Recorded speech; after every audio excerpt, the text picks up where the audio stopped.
Assalamualaikum warahmatullahi wabarakatuh. Kelas 5, cerdas, ramah, berakhlak mulia.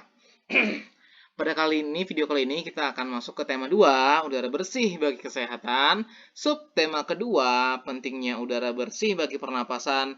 Pembelajaran ke-6. Ya, sebelum kita memulai belajar, mari yuk sama-sama kita berdoa menurut agama dan kepercayaannya masing-masing. Berdoa dimulai.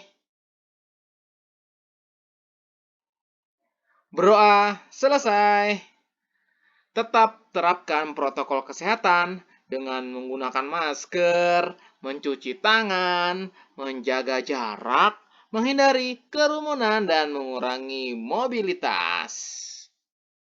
Yap, pada pembelajaran sebelumnya, kita sudah mengetahui tentang penyakit pada sistem pernapasan, seperti emfisema, asma, bronkitis, kanker paru-paru, pneumonia, TBC, influenza, dan COVID-19. Mari yuk kita sama-sama menjaga sistem pernapasan kita agar terhindar dari penyakit-penyakit tersebut. Nah, tujuan belajar kita kali ini dengan membaca teks bacaan dan menyimak penjelasan guru, siswa dapat menjelaskan tentang yang namanya musyawarah. Kemudian dengan menyimak penjelasan guru dan membaca teks, siswa mampu mengidentifikasi unsur-unsur persiapan peragaan karya tari dengan properti. Dan yang ketiga, tujuan pembelajaran kita pada kali ini dengan membuat peta pikiran, siswa dapat menjelaskan unsur-unsur yang harus dipersiapkan untuk memperagakan suatu karya tari yang telah dipilih. Apa yang kalian ketahui tentang musyawarah? Apa kalian pernah melakukan musyawarah? Apa masalah yang biasa kalian musyawarahkan? Nah, untuk lebih lanjut, kita akan membahas tentang yang namanya mengambil keputusan dengan musyawarah.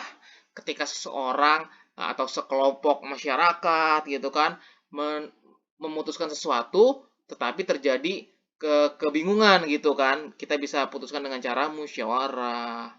Nah, cara mengambil keputusan bersama adalah suatu keputusan yang sudah ditetapkan berdasarkan pertimbangan, pemikiran, dan pembahasan yang matang.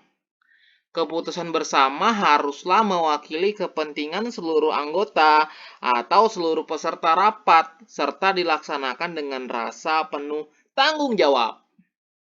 Nilai dalam pengambilan keputusan yang pertama, mesti adanya nilai kebersamaan. Harus dilakukan secara bersama dengan tujuan yang sama demi kebaikan bersama. Pokoknya sama-sama gitu. Yang kedua, nilai kebebasan mengemukakan pendapat. Artinya, tidak mendapatkan paksaan dari orang lain. Pendapat haruslah logis dan masuk di akal.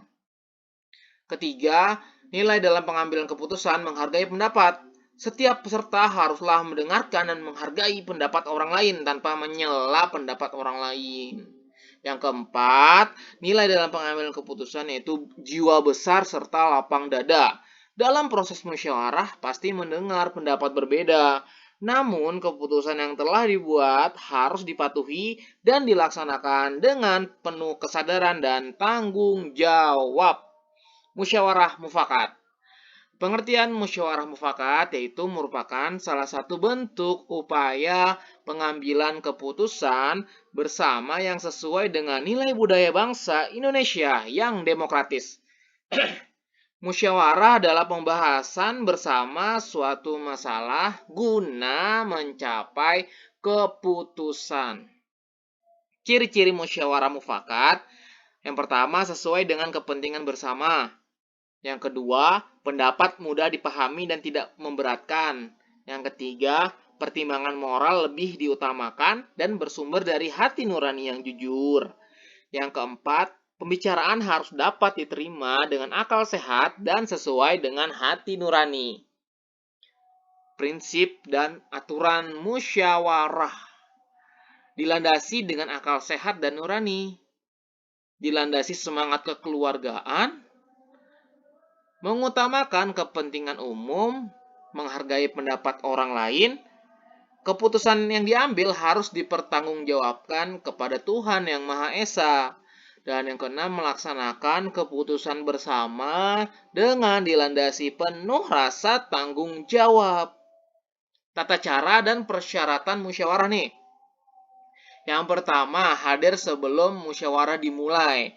Itu misalnya musyawarah ditentukan pukul 9, gitu kan. Harus datang sebelum jam 9, gitu.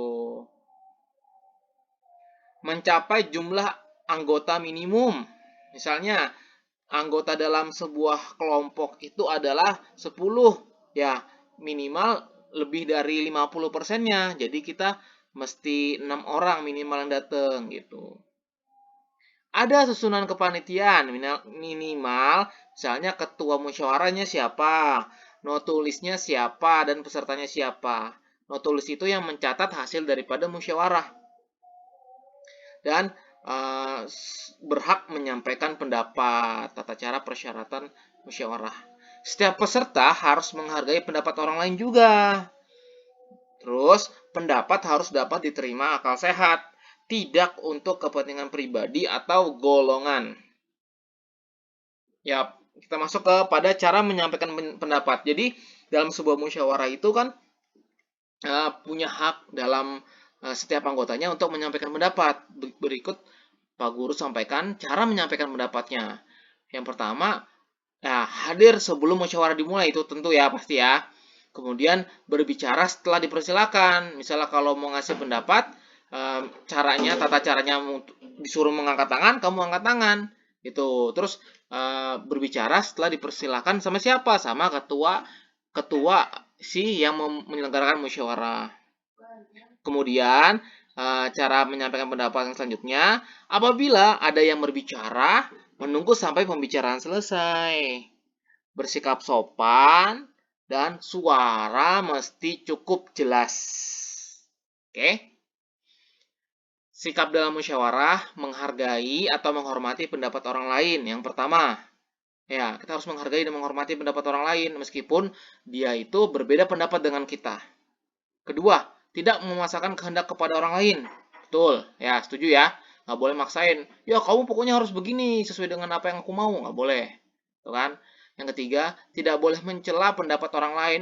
Pendapat kamu buruk. Pendapat kamu jelek. Itu tidak boleh ya. Saling menghargai pendapat orang lain. Dan tidak boleh memotong pembicaraan orang lain. Ya.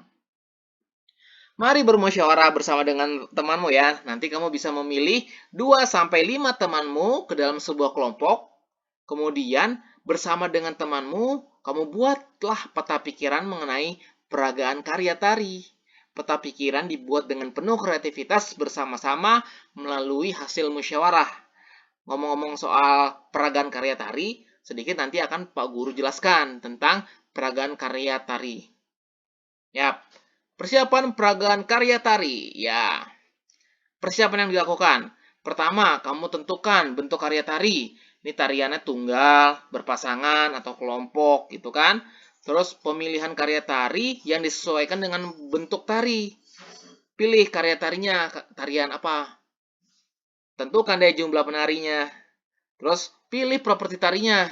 Ya, kan sudah tadi tentukan tuh karya tarinya apa.